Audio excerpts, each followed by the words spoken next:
Hello વિદ્યાર્થી મિત્રો, હું તમારું માના ક્લાસીસમાં ફરી હાર્દિક સ્વાગત કરું છું. તમારા માટે હું લાવી રહી છું ધોરણ 6 નો ગણિતનો આઈડિયલ સ્વપતિનું સોલ્યુશન ચેપ્ટર નંબર 9 માહિતીનો નિયમન.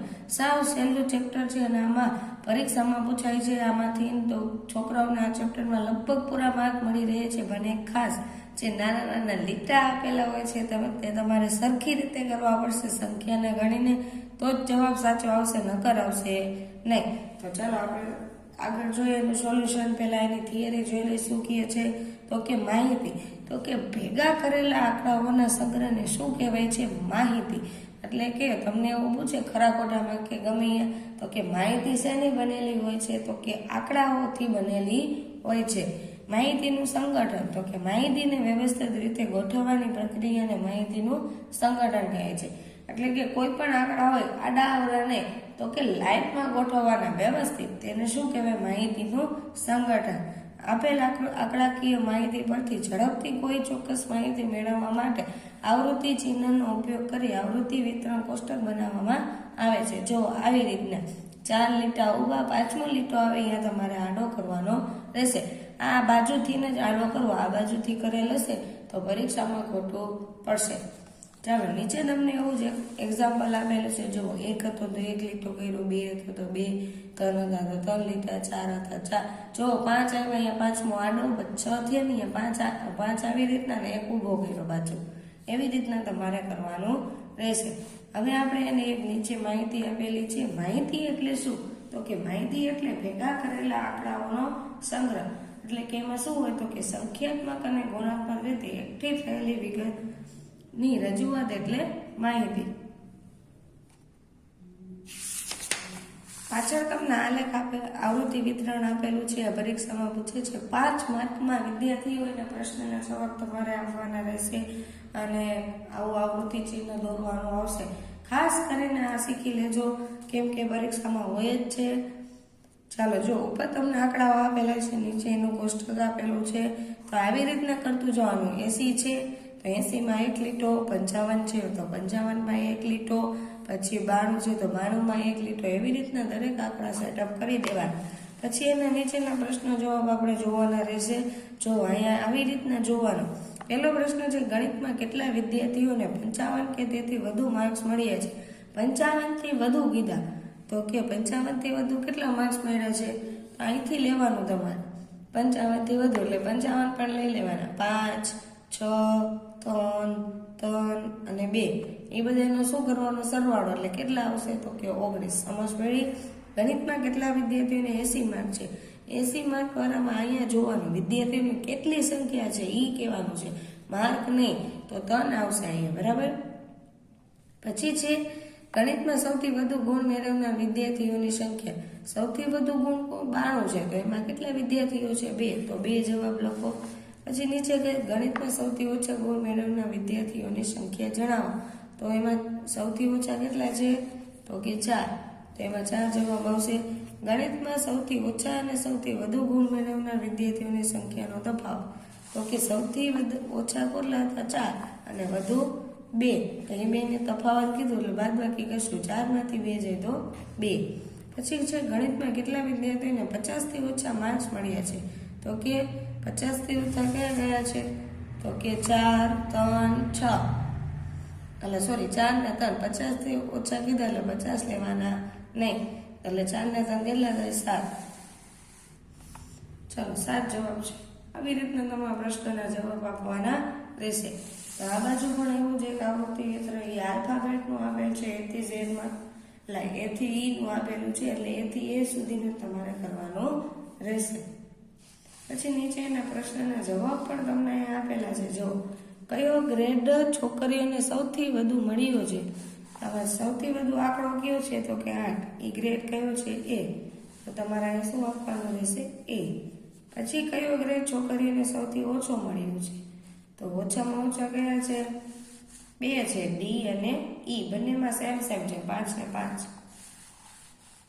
પછી છે A ગ્રેડ કેટલી છોકરીઓને મળ્યો છે? તો કે 8. શું D અને E ગ્રેડ મેળવનાર છોકરીની સંખ્યા સરખી છે? હા કે ના? તો કે હા, બેમાં 5 5 હતી. શું એ અને બી ગ્રેડ મેળવનાર છોકરીની સંખ્યા સરખી છે? હા કે ના? તો કે ના, એમાં 8 અને બીમાં 6 છે. ચાલો હજી એક એવું જ છે. તો હવે આઈ હોપ તમને આવડી ગયું હશે, તમે જાતે પણ સોલ્યુશન કરશો.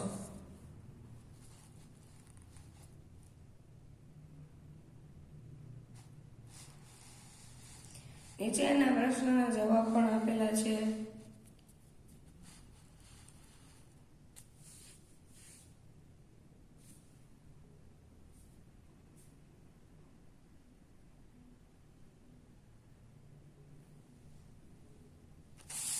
આ બાજુ કંઈક નવું આવ્યું છે, જોઈએ આપણે શું છે. ચિત્ર આલેખ. તો કે ચિત્ર આપેલા હોય એના ઉપરથી આપણે પ્રશ્નના જવાબ આપવાના રહેશે. તો જો લોકોની સંખ્યા એટલે એક માણસમાં તમારે કેટલા લોકો લેવાના છે? 5. ચાલો નીચે આપણે જોતા હતા, સફેદ રંગ પસંદ કરતા લોકોની સંખ્યા જણાવો. સફેદ રંગ પસંદ કરતા લોકો કેટલા છે? તો જોઈ 1 2 3 4 5 6 ને 7. તો 7 ગુણ્યા 5 કરી નાખીએ એટલે ચડી જાય આપણે. તો કે 35 આવશે. જો 5 ને 5 10, 10 ને 5 15, 15 ને 5 20, 20 ને 5 25, 25 ને 5 30, 30 ને 5 35. તો આવી ગયા 35 લોકો. ગુણાકાર કરો તો પણ ચાલે ને. કોઈ વિદ્યાર્થીને ન આવડતું હોય તો આમ પણ ગણી શકો છો. 5 ને 5 10. એમાં ભૂલ પડવાની શક્યતા રહી શકે, આમાં ભૂલ પડવાની શક્યતા રહે નહીં. તેથી ઘડિયા ભાગા કરી લેવા. કેટલા લોકોને કાળો રંગ ગમે છે? તો કે 4 છે. તો 4 ગુણ્યા 5 એટલે 20 લોકો. લાલ રંગ પસંદ કરતા લોકોની સંખ્યા. લાલ રંગ કેટલા છે? તો કે 3 ને 3 6. 6 ને 5 કેટલા થાય? 30. 6 5 ને 30. સૌથી વધારે ને સૌથી ઓછા ગમત રંગો જણાવો. સૌથી ઓછા કયા છે? તો કે સફેદ અને વાદળી રંગના. કેવી રીતના ખબર પડી? તો જો બધીમાં વધારે છે. આમાં વાદળીમાં 3 જ છે અને સફેદમાં કેટલા છે? સૌથી વધારે શેમાં છે? તો કે સફેદમાં છે. તો કે વધારે આ અને ઓછું આ. પછી કુલ કેટલા લોકોના રંગ બાબતે પૂછવામાં આવ્યું હશે? તો કે કુલ આ બધા ગણવાના છે. તો આપણે ગણી લઈ. જો સફેદ આવા લાલ રંગમાં કેટલા થતા હતા? તો કે 30. પછી સફેદમાં 35. 30 ને 35 કેટલા થાય? 65. પછી આમાં 5 ને 10 15. તો આ 15 આવ્યા હતા, 80 થયા. પછી આ 20 છે. તો 80 ને 20 કેટલા? 100. તો 100 લોકો આવે. એવી જ રીતના આમાં પણ કરવાનું છે. આપણે જોયું એમાં વાંડા નામ આપેલા છે અને એક મોબાઈલ બરાબર 2 મોબાઈલ તમારે લેવાના રહેશે. તો ગુરુવારે કેટલા મોબાઈલ વેચવામાં આવ્યા છે? તો ગુરુવારે કેટલા મોબાઈલ વેચવામાં આવ્યા છે? જોઈ 1 2 ને 3 એટલે 3 દુને 6. કુલ કેટલા મોબાઈલ વેચાય છે? 6 મોબાઈલ. પછી કયા દિવસે સૌથી વધુ મોબાઈલ વેચાયા છે? તો સૌથી વધારે લાઈન હોય એ વધારે હોય તો રવિવાર. પછી કયા દિવસે 10 મોબાઈલ વેચવામાં આવ્યા છે? આ તો ગોતવું પડશે. 10 મોબાઈલ એટલે કે 2 ના ઘડિયામાં 10 ક્યાં હોય? તો કે 5 મોબાઈલ હોય. અહીંયા હોય 1 2 3 4 ને 5. તો બુધવારે 1 2 3 4 ને 5. તો શુક્રવાર, બુધવાર અને શુક્રવારે. પછી કયા દિવસે સરખી સંખ્યામાં મોબાઈલ વેચવામાં આવે છે?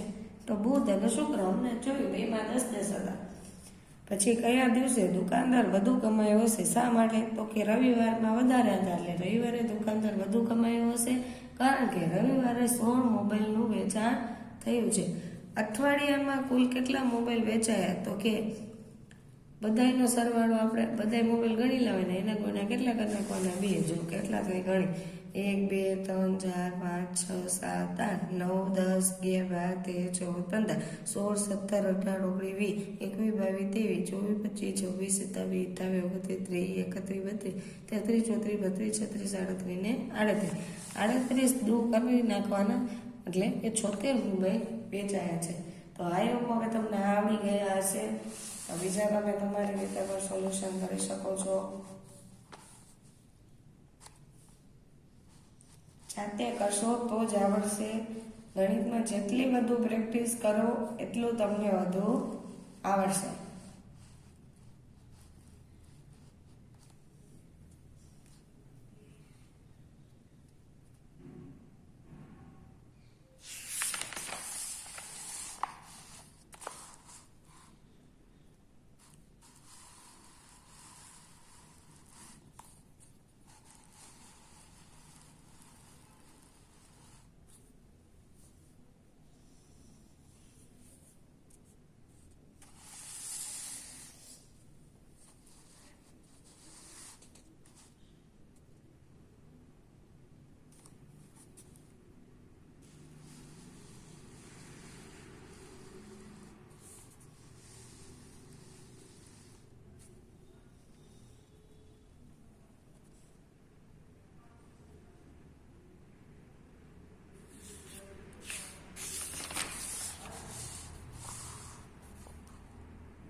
બનાસકાંઠા જોડકું હતું.